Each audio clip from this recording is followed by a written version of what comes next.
জানিয়ে দেব সর্বশেষ আপডেট বাংলা সংবাদ। শুরুতেই শিরোনাম। শুরুতেই জানাবো, পাহাড়ে পরিস্থিতি নিয়ন্ত্রণে আনার কাজ করছে সরকার, সবাইকে শান্ত থাকার আহ্বান প্রধান উপদেষ্টা ডক্টর মোহাম্মদ ইউনূসের। এদিকে দেশে নৈরাজ্য সৃষ্টির পায়তারা করছে পরাজিত আওয়ামী লীগ, মির্জা ফখরুল। আরও থাকছে ৩০০ আসনে প্রার্থী দেওয়ার প্রস্তুতি নিচ্ছে জামায়াত। এবং সর্বশেষ জানিয়ে দেব, আওয়ামী লীগ স্বাধীন বাংলাদেশকে পরাধীন রাষ্ট্রে পরিণত করতে চেয়েছিল। প্রিয় দর্শক, পুরো রিপোর্টটি উপস্থাপন করছি, ভিডিওটি না টেনে দেখতে থাকুন। এতক্ষণ শুনছিলেন সংবাদ শিরোনাম, এখন থাকছে বিস্তারিত। পরিস্থিতি নিয়ন্ত্রণে কাজ করছে সরকার, সবাইকে শান্ত থাকার আহ্বান ডক্টর ইউনূসের। খাগড়াছড়ি ও রাঙামাটিতে সৃষ্ট সমস্যা নিরসনে সরকার আন্তরিকভাবে কাজ করছে উল্লেখ করে পার্বত্য জেলার সবাইকে শান্ত থাকার আহ্বান জানিয়েছেন প্রধান উপদেষ্টা ডক্টর মোহাম্মদ ইউনূস। প্রধান উপদেষ্টার প্রেস উইং থেকে পাঠানো এক বার্তায় এ আহ্বান জানানো হয়েছে। বার্তায় বলা হয়েছে, 18 সেপ্টেম্বর এক ব্যক্তিকে গণপিটুনি ও পরবর্তী সময়ে তার মৃত্যুর ঘটনাকে কেন্দ্র করে চলমান হামলা, আক্রমণ ও প্রাণহানির ঘটনায় সরকার গভীরভাবে দুঃখিত ও ব্যথিত। সরকারের পক্ষ থেকে আইন শৃঙ্খলা রক্ষাকারী সব বাহিনীকে সর্বোচ্চ সংযম দেখাতে এবং পার্বত্য 3 জেলায় বসবাসকারী জনগণের নিরাপত্তা নিশ্চিত করে নির্দেশনা দেওয়া হয়েছে। সেখানে শান্তি, সৌহার্দ্য ও সম্প্রীতি নিশ্চিতকরণে সরকার বদ্ধপরিকর। আইন নিজের হাতে তুলে না নেওয়া এবং ধ্বংসাত্মক কাজে লিপ্ত না হওয়ার জন্য সকলকে নির্দেশ দেওয়া হচ্ছে। আইন নিজ হাতে তুলে নেওয়া এবং যে কোনো সম্পদ ধ্বংস করা দণ্ডিত অপরাধ। সহিংসতার সঙ্গে সম্পর্কিত সকল ঘটনার সুষ্ঠু তদন্ত আর দায়ী ব্যক্তিদের বিচার নিশ্চিত করা হবে। এ লক্ষ্যে একটি শক্তিশালী তদন্ত কমিটি খুব শীঘ্রই গঠন করা হবে। আহতদের সুচিকিৎসা নিশ্চিত করতে সংশ্লিষ্টদের নির্দেশ দেওয়া হয়েছে। আজ শনিবার 21 সেপ্টেম্বর 2024 স্বরাষ্ট্র উপদেষ্টার নেতৃত্বে সরকারের উচ্চ পর্যায়ের একটি প্রতিনিধি দল খাগড়াছড়ি ও রাঙামাটি পরিদর্শন করবেন। এই প্রতিনিধি দলে থাকছেন স্বরাষ্ট্র উপদেষ্টা, পার্বত্য চট্টগ্রাম বিষয়ক উপদেষ্টা, স্থানীয় সরকার উপদেষ্টা এবং প্রতিরক্ষা ও জাতীয় সংহতি উন্নয়ন বিষয়ক প্রধান উপদেষ্টার বিশেষ সহকারী। তিনি আরও লিখেছেন, সরকার সেখানে শান্তি, সৌহার্দ্য ও সম্প্রীতি নিশ্চিতে বদ্ধপরিকর। গত বুধবার ভোরে খাগড়াছড়ি সদরে মোহাম্মদ মামুন নামে এক যুবককে চুরির অভিযোগে পিটিয়ে হত্যা কেন্দ্র করে খাগড়াছড়ি সদর ও দীঘিনালায় সহিংসতার ঘটনা ঘটে, যা রাঙামাটি পর্যন্ত ছড়িয়ে পড়ে।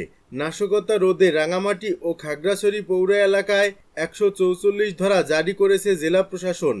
দেশে নৈরাজ্য সৃষ্টির পায়তারা করছে পরাজিত আওয়ামী লীগ, মির্জা ফখরুল। আওয়ামী ফ্যাসিস্ট সরকারের পতন হলেও দেশে এখনও নৈরাজ্য সৃষ্টিতে পরাজিত শক্তির দোসররা পায়তারায় লিপ্ত রয়েছে বলে মন্তব্য করেছেন বিএনপির মহাসচিব মির্জা ফখরুল ইসলাম আলমগীর। শুক্রবার গণমাধ্যমে পাঠানো এক বিবৃতিতে তিনি এ দাবি করেন। বিএনপি মহাসচিব মির্জা ফখরুল ইসলাম আলমগীর খাগড়াছড়ি ও রাঙামাটিতে দুষ্কৃতকারীদের দ্বারা সংগঠিত ব্যাপক সংঘর্ষে প্রাপ্ত তথ্যমতে 4 জন নিহত, প্রায় 70 জন গুরুতর আহত এবং দোকানপাট ও বাড়িঘরে হামলা ভাঙচুর সহ অগ্নিসংযোগের ঘটনায় গভীর উদ্বেগ প্রকাশ করে তিনি এ বিবৃতি দিয়েছেন।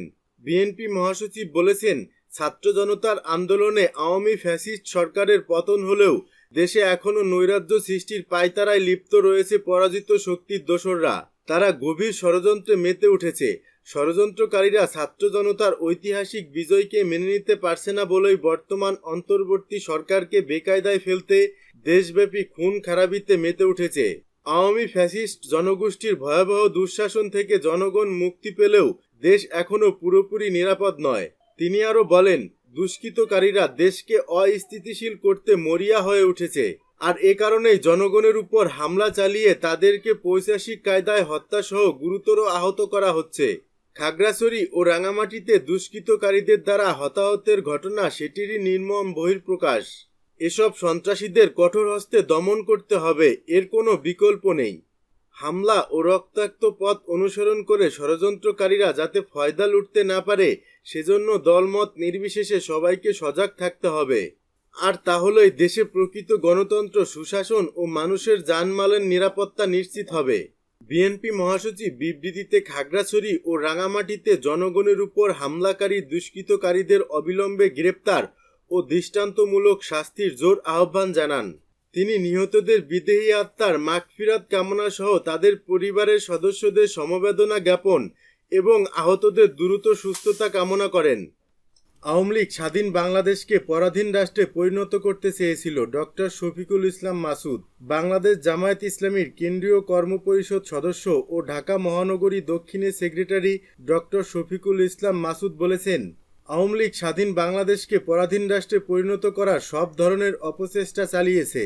শুক্রবার রাতে রাজধানীর সূত্রাপুর দক্ষিণ থানার উদ্যোগে জুলাই আগস্ট বিপ্লবে প্রত্যাশিত বাংলাদেশ ও আমাদের করণীয় শীর্ষক আলোচনা সভায় প্রধান অতিথির বক্তব্যে তিনি এসব কথা বলেন। তিনি বলেন, ভারত বাংলাদেশে সেবাদার সরকার প্রতিষ্ঠা করে এদেশ থেকে সবকিছু নিয়ে গেছে, কখনো গোপন চুক্তির মাধ্যমে, আবার কখনো লুট করে। আওয়ামী লীগ আর অল্প কিছুদিন ধরে দেশের ক্ষমতায় থাকতে পারলে স্বাধীন বাংলাদেশকে দেউলিয়া ঘোষণা করিয়ে ছাড়ত। আর এই সুযোগে ভারত বাংলাদেশের দায়িত্ব নিয়ে বাংলাদেশকে ভারতের একটি অঙ্গরাজ্যে পরিণত করত।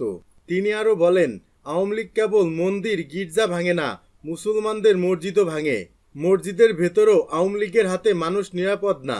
আওয়ামী লীগের ৫ দালাল রুহুল আমিনকে শেখ হাসিনা বাইতুল মোকাররমের খতিব নিয়োগ দিয়েছিলেন, কিন্তু শেখ হাসিনা পালিয়ে যাওয়ার সাথে সাথে রুহুল আমিনও পালিয়ে গিয়ে গোপালগঞ্জে ঢুকে পড়ে এবং মসজিদে আর ইমামতি করতে আসেননি। পরবর্তীতে তাকে ইসলামী ফাউন্ডেশন থেকে কারণ দর্শানোর নোটিশ দেওয়া হলেও তিনি জবাব দেননি। এতে ইসলামী ফাউন্ডেশন নতুন খতিব নিয়োগ করে।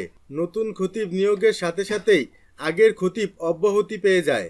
কিন্তু আওয়ামী লীগের এই দালাল রুহুল আমিন শুক্রবার গোপালগঞ্জের একদল সন্ত্রাসী নিয়ে এসে বাইতুল মোকাররমের মিম্বর দখল করে নিয়ে নিজেকে এখনও বাইতুল মোকাররমের খতিব দাবি করে। উপস্থিত মুসল্লিরা প্রতিবাদ করলে তার নির্দেশে সহযোগী সন্ত্রাসীরা মসজিদের ভেতরেই মুসল্লিদের রক্তাক্ত করে। এই ঘটনার তীব্র নিন্দা ও প্রতিবাদ জানিয়েছে ডক্টর মাসুদ। অনতি বিলম্বে কথিত ইমাম রুহুল আমিনকে ও তার সহযোগী সন্ত্রাসীদেরকে আটক করে আইনের আওতায় আনার দাবি জানান। ডক্টর মাসুদ আরও বলেন, রুহুল আমিন সাহেবের পলাতক নেত্রী খুনি হাসিনা বলে চট করে দেশে ঢুকে যাবে, তাই রুহুল আমিনও চট করে মিম্বার দখল দিতে চেয়েছে। তিনি আরও বলেন, আওয়ামী লীগ ক্ষমতায় থাকুক বা ক্ষমতার বাইরে থাকুক, তারা সমানতালে মানুষ হত্যা করে। মানুষ হত্যা আওয়ামী লীগের পুরনো ইতিহাস উল্লেখ করে তিনি আরও বলেন, ২৮ অক্টোবর সাবেক প্রধানমন্ত্রী শেখ হাসিনার নির্দেশে লগি বৈঠা দিয়ে মানুষ হত্যা করা হয়েছে। এখন চোর অপবাদে মানুষ হত্যা করে দেশের শান্তি শৃঙ্খলা নষ্ট করতে আওয়ামী লীগের সন্ত্রাসী বাহিনী ছাত্রলীগ উঠে পড়ে লেগেছে। এই হত্যাকাণ্ডের সাথে জড়িত আটক ৫ জনের মধ্যে ৪ জনই ছাত্রলীগের উল্লেখ করে তিনি বলেন, সকল হত্যাকাণ্ডের বিচার করতে হবে, অপরাধীদের আইনের আওতায় আনতে হবে। আওয়ামী লীগ গত ১৫ বছর ধরে স্বাধীনতার পায়ে শিকল বেঁধে দিয়েছিল উল্লেখ করে ডক্টর মাসুদ বলেন, গত ১৫ বছর মানুষকে স্বাধীন মত প্রকাশ করতে দেয়া হয়নি। যখন কেউ মত প্রকাশ করতে চেয়েছে তার কণ্ঠরোধ করা হয়েছে। গুম করে কাউকে আয়নাঘরে নির্মম নির্যাতন চালিয়ে হত্যা করা হয়েছে। কাউকে গুম করে নারী ভুঁড়ি কেটে বুড়িগঙ্গায় ফেলে দেওয়া হয়েছে। ফারাক্কার বাঁধ নির্মাণের প্রতিবাদ করা ও স্বাধীন রাষ্ট্রকে পরাধীন করার অপচেষ্টার বিরুদ্ধে রুখে দাঁড়ানোর ফলে ভারতের সেবাদার সরকার ফ্যাসিবাদী আওয়ামী লীগ জামায়াতের শীর্ষ নেতাদের বিচারের নামে হত্যা করেছে। শেখ হাসিনা নিজেও জানেন তিনিও তার পরিবার যে অপকর্ম করেছে তাতে এদেশের নাগরিক হিসেবেও তাদের থাকার অধিকার নাই। সেজন্য শেখ হাসিনা ও তার পরিবারের লোকজন বিদেশে সম্পদের পাহাড় গড়ে তুলেছে। এসব সম্পদ জনগণের সম্পদ উল্লেখ করে ডক্টর মাসুদ বলেন, জামায়াত ইসলামী রাষ্ট্রীয় ক্ষমতা পেলে সব সম্পদ দেশে ফিরিয়ে আনবে।